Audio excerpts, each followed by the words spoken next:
afternoon, ladies and gentlemen, esteemed guests and respected speakers.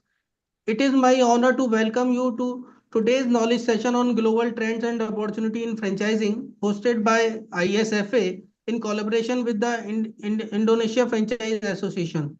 As we gather in the virtual space, we are reminded of the remarkable potential that the franchising sector holds in today's interconnected global economy. This webinar aims to provide you with a comprehensive overview of the current trends shaping the franchising landscape as well as the opportunities that arise from these developments. In today's session, experts will be focused on global trends in franchising, global market opportunity, strategies for success, and transforming small enterprises into successful franchising. ISFA is the voice of Indian small business and franchise industry. ISFA would continue to work towards the betterment of the industry at all levels. We aim to support the entrepreneurs across the country to emerge as global entrepreneurs. We helping startups and SMEs firm to grow or ensuring a smooth working of a franchisee. ISFA is committed to provide every possible help to every person associated with it. This is in this is an invaluable opportunity for us to gain insights that can enhance our business strategies and inspire growth.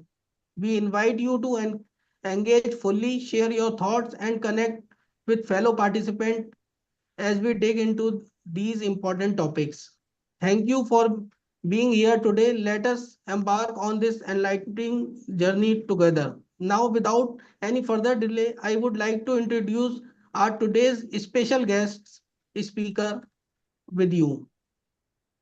Our first speaker, Mr. Gaurav Maurya. Mr. Maurya is the chairman of Indian Small Business and Franchise Association (ISFA) and the chairman of Franchise India Group, an influential figure in the franchising sector. He actively promotes small businesses growth and entrepreneurs in India. Mr. Maurya focuses on providing resources, training, and networking opportunity for aspiring franchisees.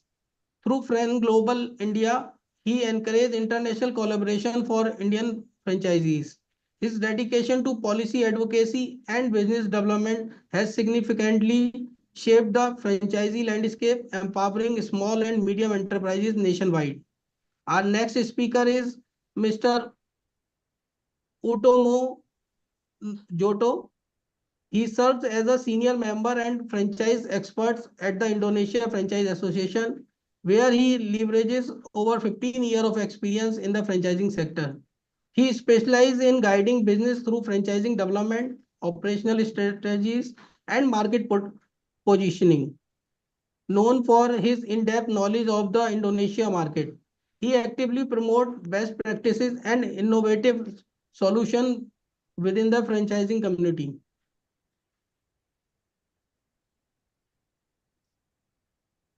Now I would like to hand over the stage to our chairman, Mr. Gaurav Maurya. Sir, over to you, please. Thank you, Akshat. Thank you for hosting this webinar, and welcome, friends, and welcome, very, very special welcome to Mr. Utomo to be part of this webinar. And the reason why we started this series, because now franchising, especially in Asia, is becoming very international. So a lot of companies are willing to enter new markets. Both my company association, also we encourage Indian brands also to see different markets where they can enter. So this is an opportunity for us to know a new country, how franchising works, what are the laws of the country, and also what is happening in the market. I've personally been very, very excited about Indonesian market. It's very similar to India. It has a great population. The population is increasing, consumption is increasing, and so is franchising growing, because I feel that franchising is directly proportionate to consumption, and any market which has an economic growth and a consumption growth, franchising becomes a big growth engine. So starting with maybe Mr. Tomo, you can give a little overview about your association, little bit overview about Indonesian market, how many systems, franchise systems work, and what else is which you see are trends happening in the Indonesian market. And welcome once again. Okay. Actually, early September, early September, there is a new regulation dispatched by the government. Maybe, I don't know whether you're aware of it. The new regulation basically is not so different from the previous regulation. It's just a matter of it's more strong for enforcement. Yeah. Interesting issue about Indonesian franchise regulation is it is different from America and Malaysia, because where in those two countries the regulation is mandatory disclosure if you practice in some business characteristics as a franchise. Here, it's quite different, because the government view is you cannot say franchise, you cannot have a franchise agreement signed if you are not eligible to be a franchisor. And to be a franchisor, there are some requirement that you have to register and you get some permit as a franchisor. So that's quite different. So if you're not eligible or you don't want to go to franchising, you have some other alternatives. I usually advise overseas franchisor to use like licensing or just a common or usual partnership. So there's a licensing agreement or partnership agreement. So that's the difference between our country, and America or with Malaysia. In America or Malaysia, if you are practicing some kind of franchise business and you do not submit your disclosure, you get problem in legal issues, right?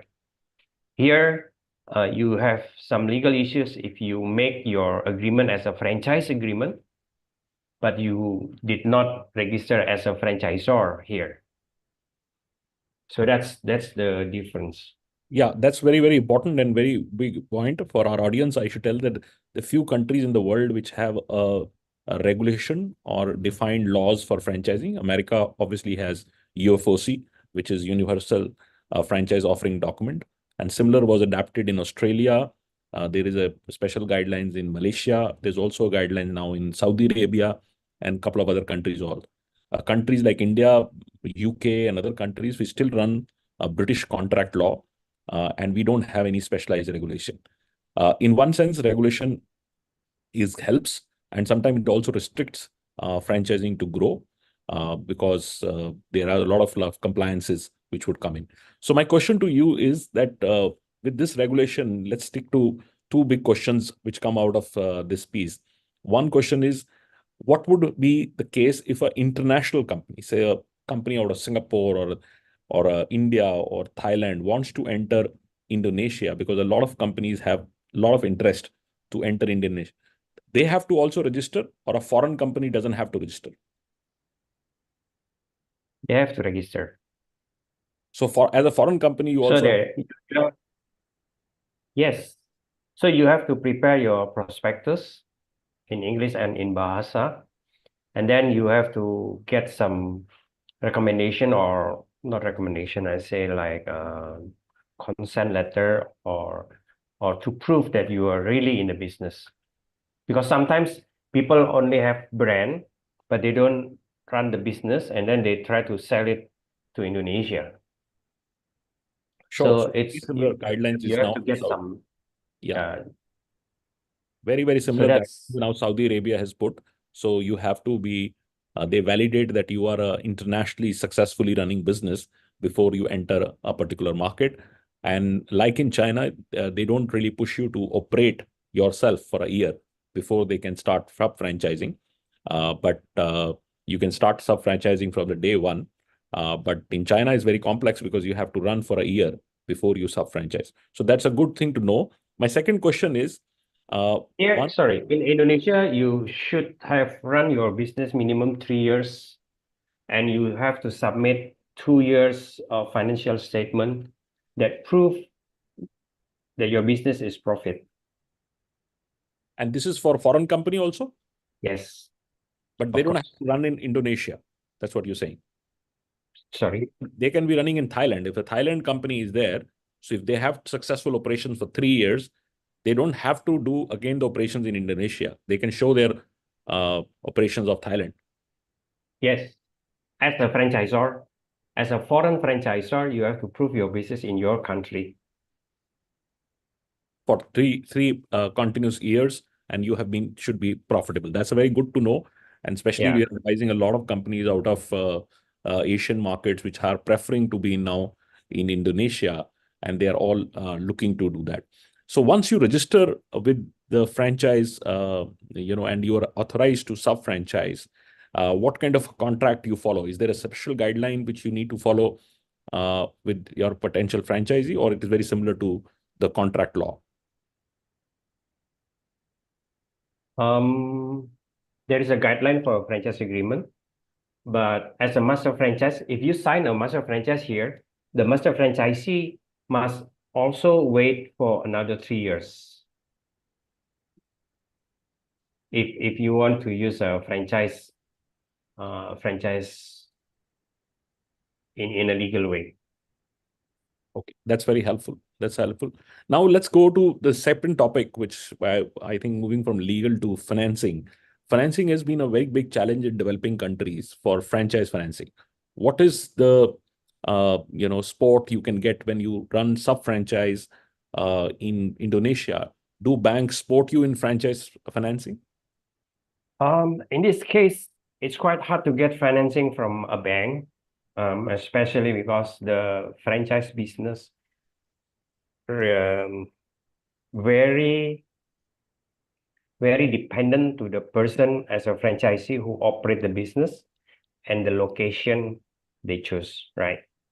Because a good franchise may fail because of these two issues, right? So previously, a few years ago, there is a franchise loan, but recently I never heard about it again. Okay, so that's a difficulty which we see in the most developing countries. India's situation is improving significantly because the real growth of any entrepreneur journey can come where easy financing is available. Then people can open up businesses. And that's why in Indonesia, I see a lot of micro businesses growing in franchise, and you're not able to grow bigger businesses because financing is not that easily available. So this brings my third question to you. Sorry, about the financing as a small medium enterprise or small medium business, you can have some good loan from the government bank maybe. There's a good interest rate, but it's not because of franchise. It's small business. Okay, it's very similar to India also. We call SME loans. Government has a lot of schemes for SME loans. Yes. So but you need to have separate eligibility for that. Now, my third question is enlighten us on overall industry of franchising in Indonesia. How many franchise systems you have? Which are the prominent industries you see growth? And which are the few very large franchise companies in this sector in Indonesia? It's quite diverse, I think, in terms of what industry. Like my client, one of the most prominent client is 24 hours pharmaceutical stores.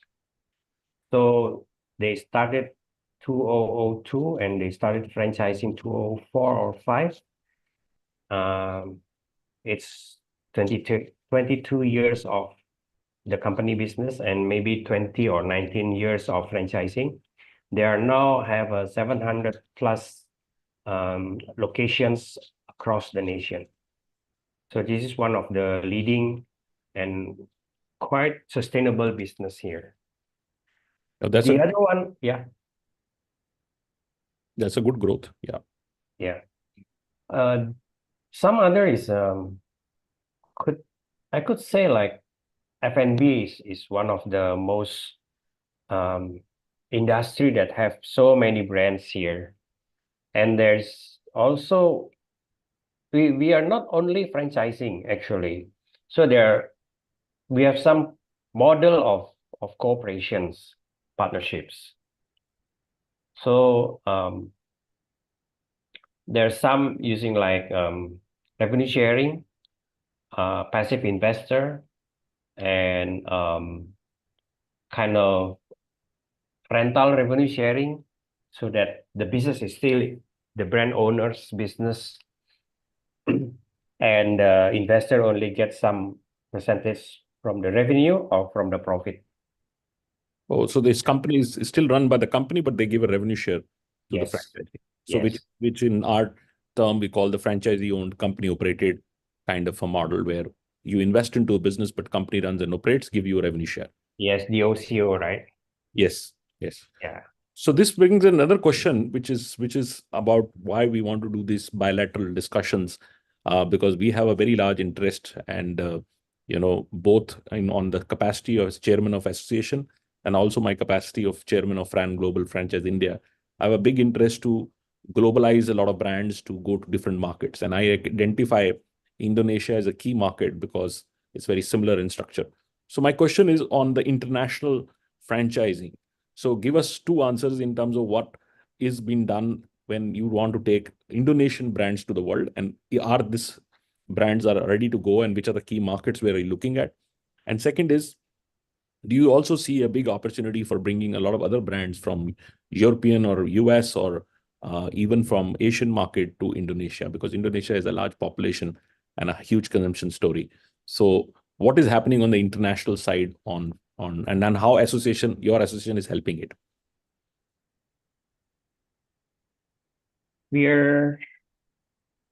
Okay, number one is about international or overseas brand who wants to go to Indonesia, right?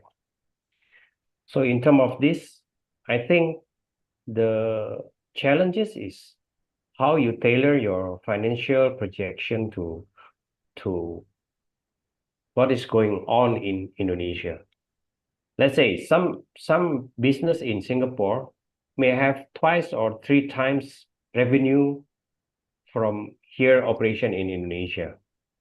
So they have to adjust their financial statements.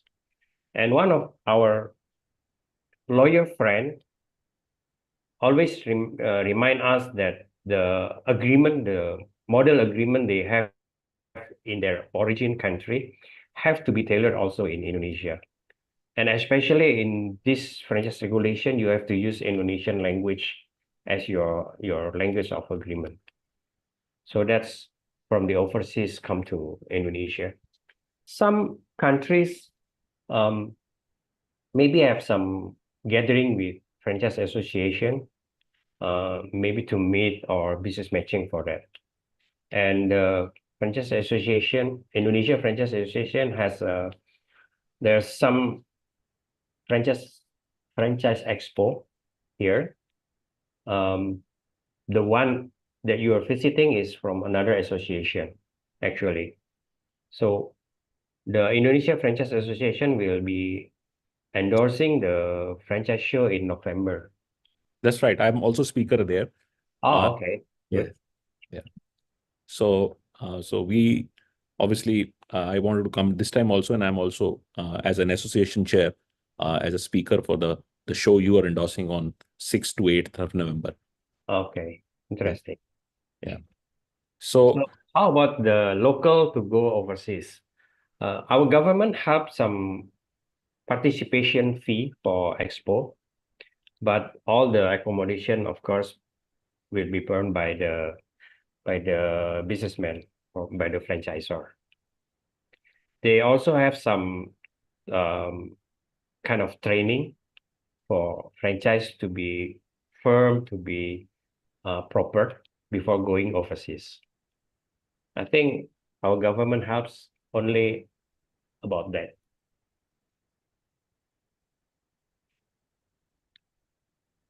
Did my sound clear or broken? yeah, it Because was. I saw my internet is not stable. Yeah, now it's better. Now it's better. So it was in between. Yeah. Oh, okay. So my next question, and this would be last two questions I will have, and then we can summarize, and I'll see an opportunity to meet you when I'm in Jakarta. So my next question is about what are the key challenges you see in Indonesia on the success of franchisees, because we feel, especially in the developing countries, failure rate for franchisees is very high. Because the companies they partner with are not very structured, they don't have a formal training, supply chain issues and other issues, and inflation. Inflation is a big problem because in these countries, the cost constantly rise and your sales don't match with that. So the business model, which is viable today, after 2 or 3 years, doesn't become viable. So where do you see the big challenges? Like in India, inflation is a bigger challenge, which we see. But in Indonesia, I would love to learn what is the key challenges you feel for the success of franchising?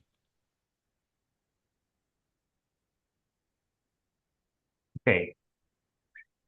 Franchisees always always has a problem of management, right? And that's why franchisee selection is very important and crucial for all franchisors. You have to do a quite strict selection process. And if you're doing F&B, maybe having a franchisee with F&B background is better. May I try to change my internet connection? Please. Okay, give me time.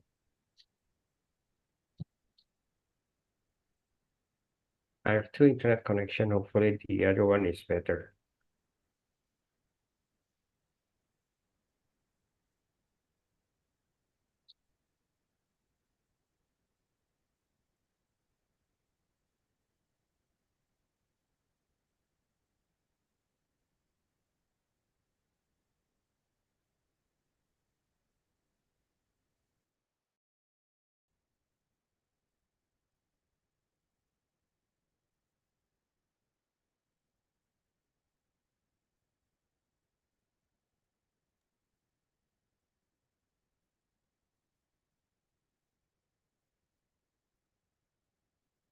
Okay. Yeah. Can you hear me? Yeah, I can hear you well. I can Okay. hear you. So you were saying that the selection of a franchisee is very, very important. And Yes.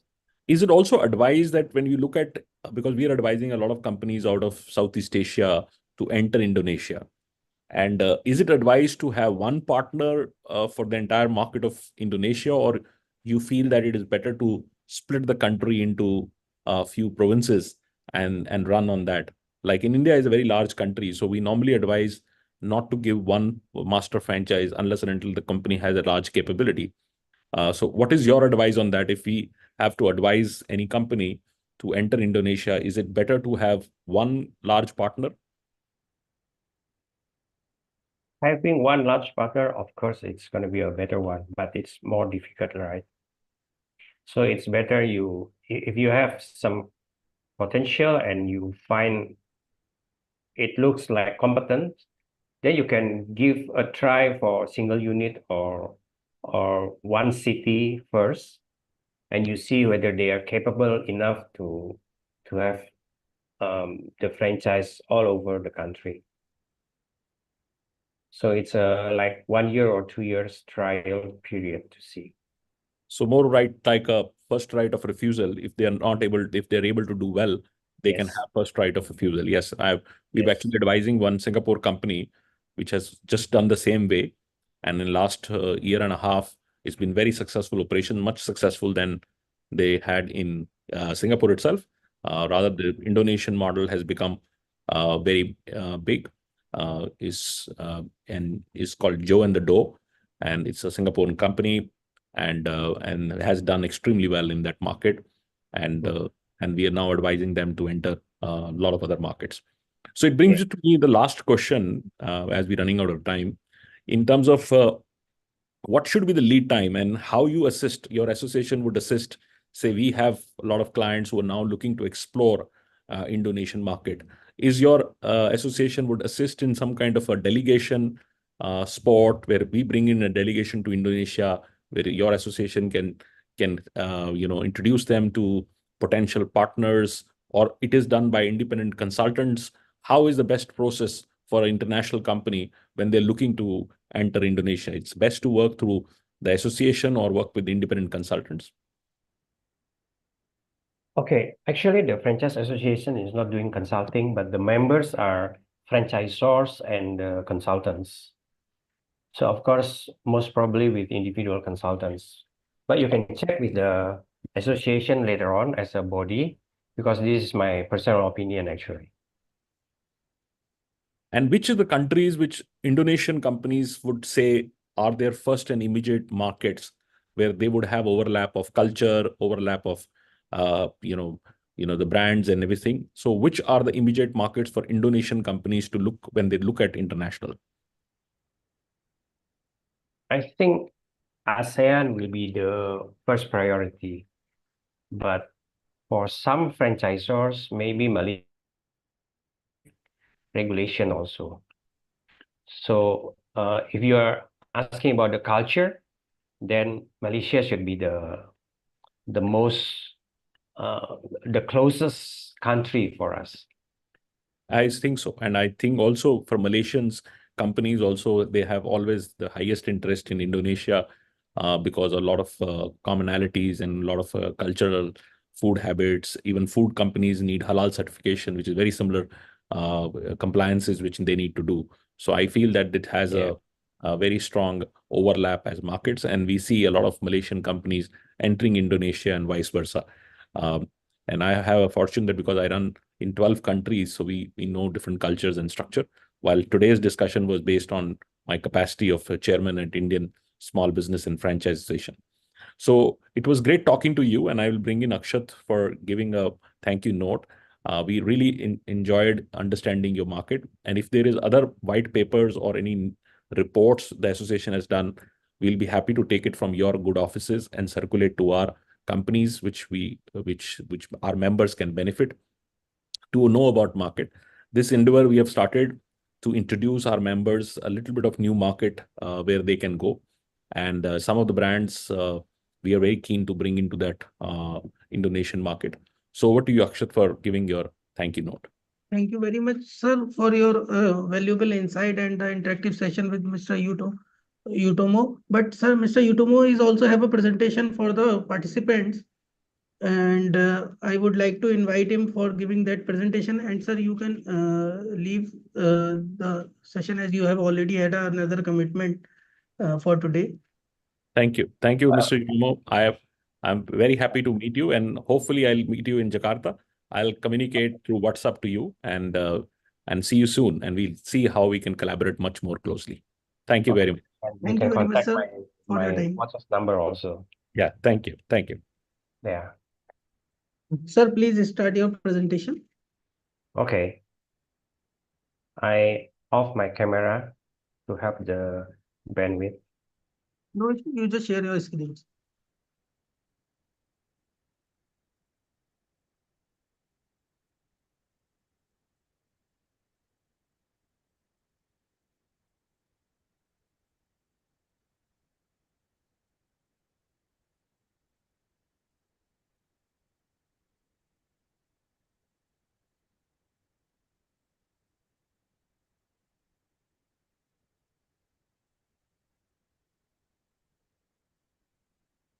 Okay, I think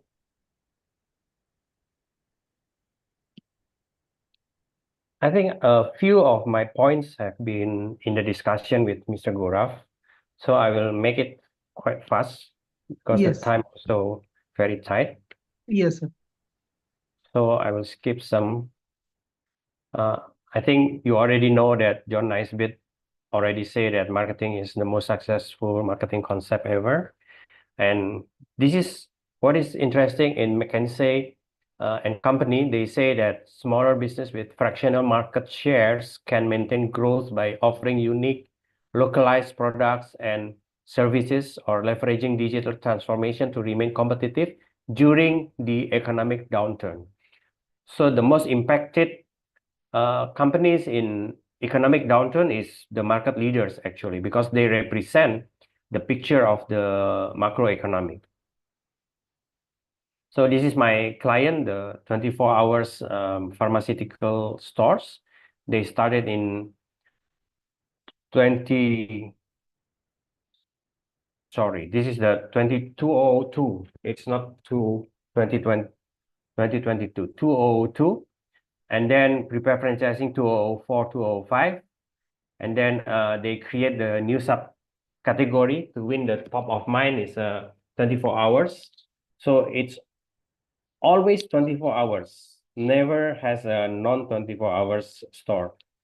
So they build a strong team and organization development. This is the key for this franchisor to be sustainable, because lots of franchisor here also has a very short sustainability. So at the end of 2023, they already have 700 more stores across the country. I will edit this device for the material to be sent to you. Okay, so if you started your business is profitable, your business is distinctive, you have a strong brand, then externally people will keep asking whether you are franchising your business, and internally you want to expand your business fast, but your capital is very limited and your business may be critical to shrinkage, then you need to franchise.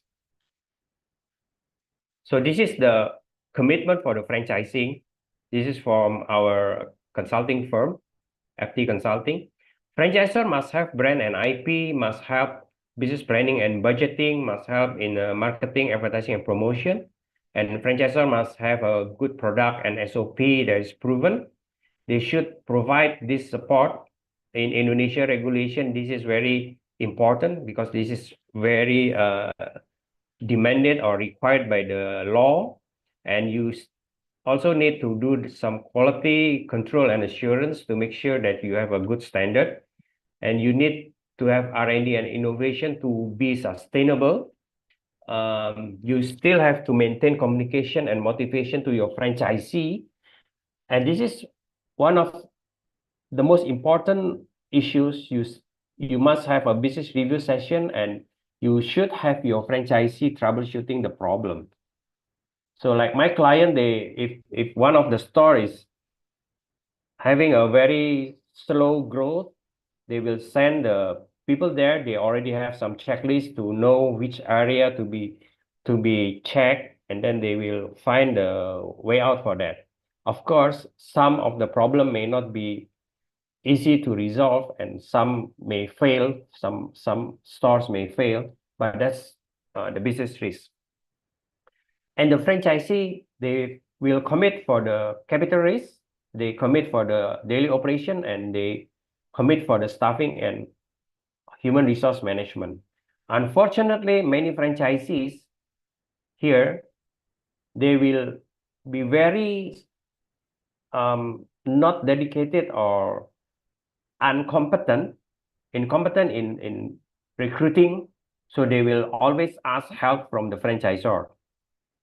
They may be commit in daily operations, but some may have some passive franchising, or what we say DOCO, dealer or franchisee owned, but operated by the franchisor. So they will miss this from their commitment.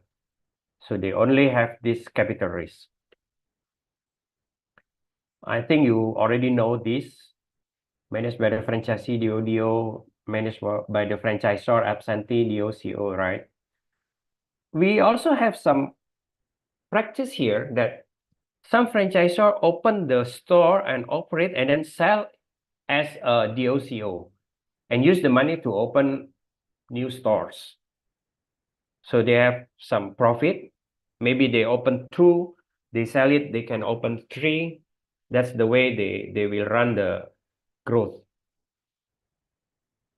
So multiple to grow is something like this. You may add new customers, you may add new products, but adding new stores or market space in the internet may help you to grow exponentially. Some of you may be thinking that grow is by doing upselling or higher purchasing cycle, but this is organic, and this one is much more significant increase or growth in your company, in your business. I want to add some issues about outlets. I believe there are 5 types of outlets. First one is pilot outlet. Your first outlet, you can maintain it as a history, you don't have to make it as a standard outlet. The second one is the standard outlet or model outlet. Usually we call it prototype. And then flagship outlet is some kind of outlet that is very big. And the cash flow is just not really making huge profit, but the location is good, visibility is good. So this is like your promotion outlet. As long as it is not bleeding too much, I think you can maintain this as a flagship outlet. And the fourth is laboratory outlet, meaning that if you have, for let's say, F&B, you have new items, you have new menu, you can try in your laboratory outlet or outlets, maybe 1 until 5. You can try, check the feedback of your customer before you are running it in all over your outlets. And the other is something like you may have some outlet that is not standard because of regulation, maybe something like this. McDonald's have a blue arcs where usually it is yellow, because in this area it is not allowed to have the yellow one. It's too striking, they say. So the franchising strategy, maybe you already know: single unit, multi-unit franchise, and then area development, area franchise or master franchise with sub-franchising right. Area development is no sub-franchising right. So if you sell your franchise to Indonesia using this area development term, then you will say that your franchisee is not allowed to sell sub-franchising. Development agent is something more about brokerage, but they have some responsibility in system support. About area, you can do it as a city, as a province, country, and multi-country. I give this emphasis about multi-unit franchise because I think it's quite become a trend a few years ago. Even some single unit franchises are bought by a big company to be a multi-unit franchise. Happened in USA, McDonald's, Burger King, I think. And this is actually for any business. I have 9 parameters to be key success factors for sustainability. Number 1 and number 2, always product and service. If you have good location, it's a plus. If you have good branding and launching promotion, it's a plus to make your success faster. And then number 6, 7, and 8, and 9 is how you can maintain your business sustainability. So you should have a good marketing, advertising, promotion program. You should have a good cash management. If you make a mismanagement in your cash flow or in your bank account, you get trouble. Organization development, this is one of the rare commitment in some franchisor. If you want your company or your franchise or your brand become very big, this is very important. So the money is not only going to your own pocket, but you should spend a lot of money to grow your organization. And then R&D and innovation is, of course, in the fierce competition, you should have some R&D or innovation. So overseas franchising, of course, you should see your franchise regulation. We have a very good talk with Mr. Gaurav just now. Import regulation may be something you need to be careful. We usually have this import regulation study when you are engaging some consultants in market entry. Experience in similar business will help, especially if it is very unique, like F&B or something like, sometimes retail also very unique, to find a very good entrepreneurs as your franchisee. Local taste. Now, this is also very important because if you maintain your local taste and you do not want to change a bit to your destination country as a franchise, then you may have some problem. Here in Indonesia, we eat a lot of chicken.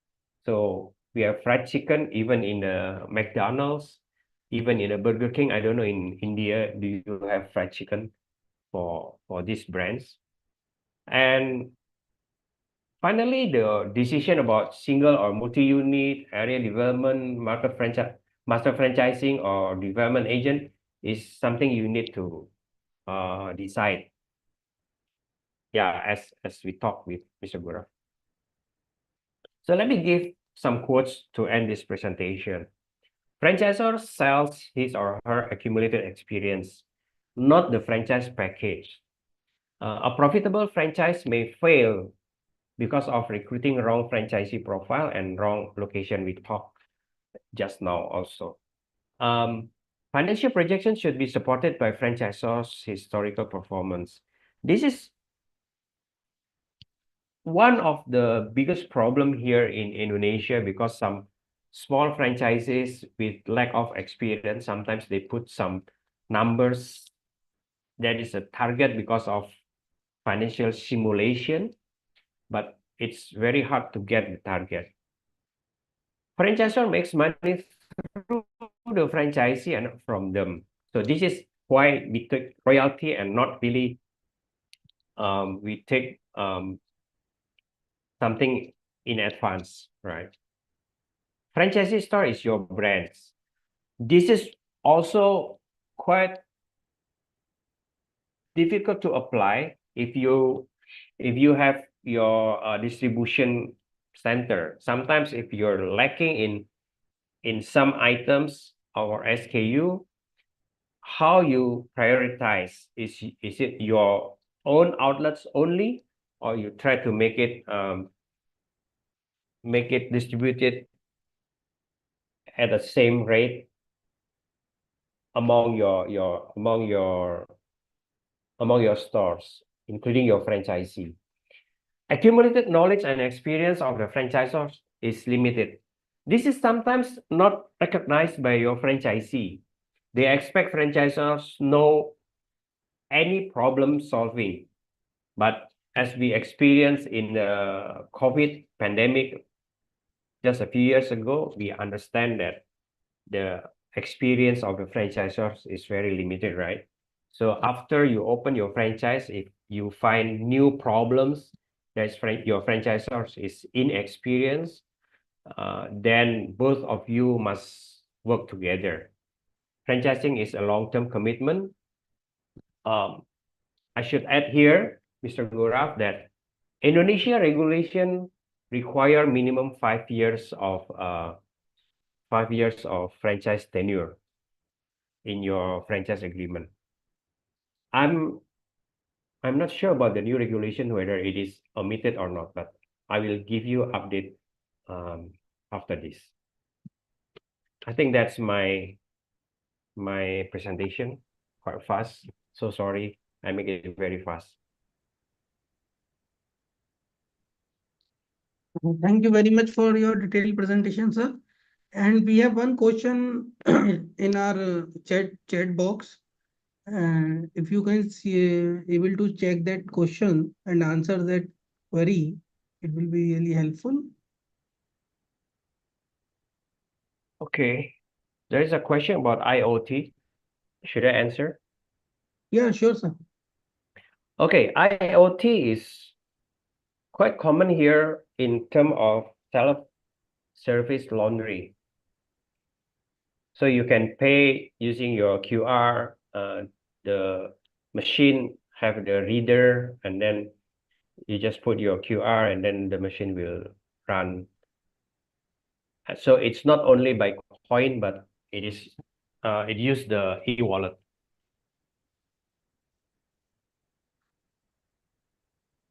So if you say IoT is one of our solution, is it you are having a business to build an IoT tools, or you are having some business using IoT?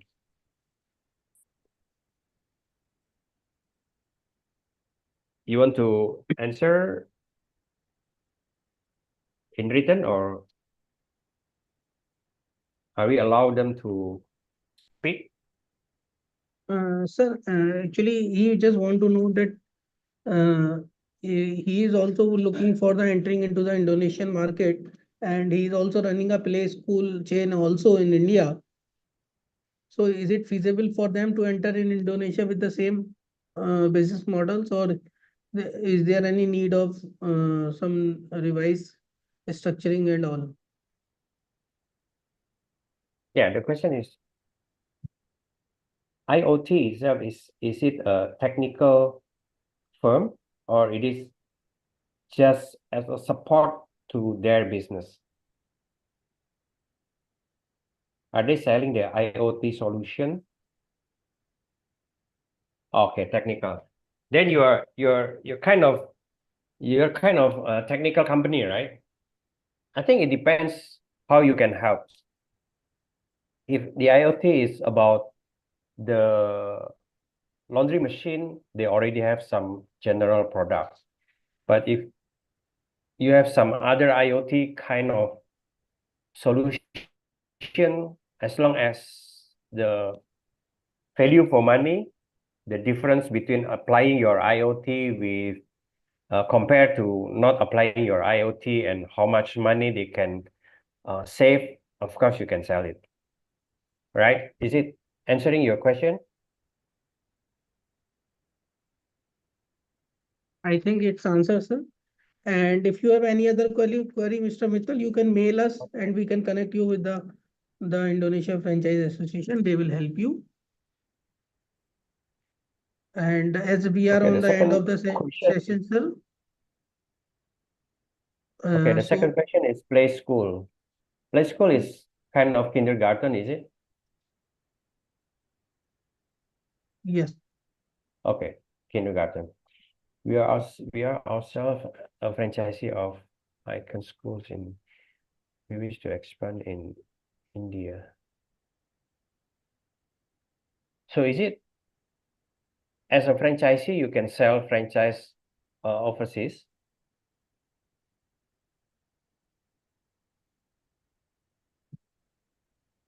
Or maybe you are acquiring as a franchise, but then you become a master franchisee to go international.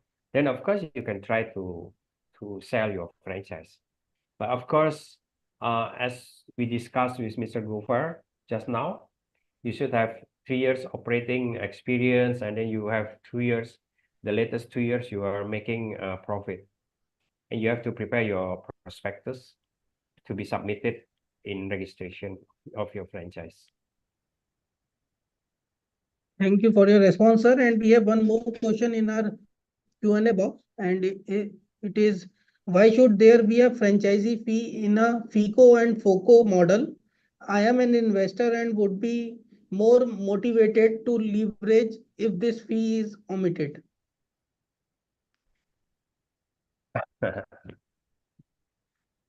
Okay. I always say that franchise fees, whether it is upfront or monthly, or you call it royalty, ongoing royalty, I always say that if the brand proven to reach certain level of sales and profit, I think they have rights to get their franchise fees. The problem is if they are not proven yet and they try to sell using a franchise fee and royalty, of course they are not really what I say, it's not reasonable, and they should not get a very high upfront fee and royalty. So it depends on the historical performance of their financial, and then we can see whether it is reasonable or not. So that's my point. Thank you very As much, an investor, maybe you can find some other small business that is they need some investor to grow as a franchise. Then you inject the money for the franchise development. Then you can have your part as you wish. Thank you very much for your detailed presentation and sharing your insight with our participants. And it's a really valuable session for our franchisee segment. And the people of participant of today's session are really know about the latest trend and the scope in Indonesia for expanding their business. In my closing remarks, I would like to add, and as our chairman says, India and Indonesia share culture similarities that can facilitate the establishment of franchisees. And with a growing middle class in both the countries, the demand for diverse products and service is on the rise. The trend creates fertile ground for franchising opportunity across various sectors, including food and beverages, retail, and education. As both countries are increasingly prioritized startup ecosystem, collaborative platform can help share best practices and create networking opportunities for the entrepreneur in the franchise sector. The the potential for growth in the franchise sector sorry, and among SMEs in India and Indonesia is substantial. By leveraging their respective strengths and collaborating strategically, both nations can foster a robust economic partnership that benefits entrepreneurship, consumers, and the broader economy. With this word, I would like to end this session and thank you very much, Yutomoto sir, for giving us your time today. And we definitely get in touch with you soon for detailed uh, collaboration strategy so that we can serve our Indian companies and give the exposure to them in the of the Indonesian market. Thank you very much. Sorry, I think I can send the PDF file, hopefully. Sure, sir. We can share your presentation with all our participants today. And all the participants, I would also like to inform you that our next session of this series is with the South Africa Franchise Association, which is on 12th of November on same time, same day, Tuesday. So please register for the same and join us on that day also, so that you can get an idea about the African markets also. Thank you very much, sir.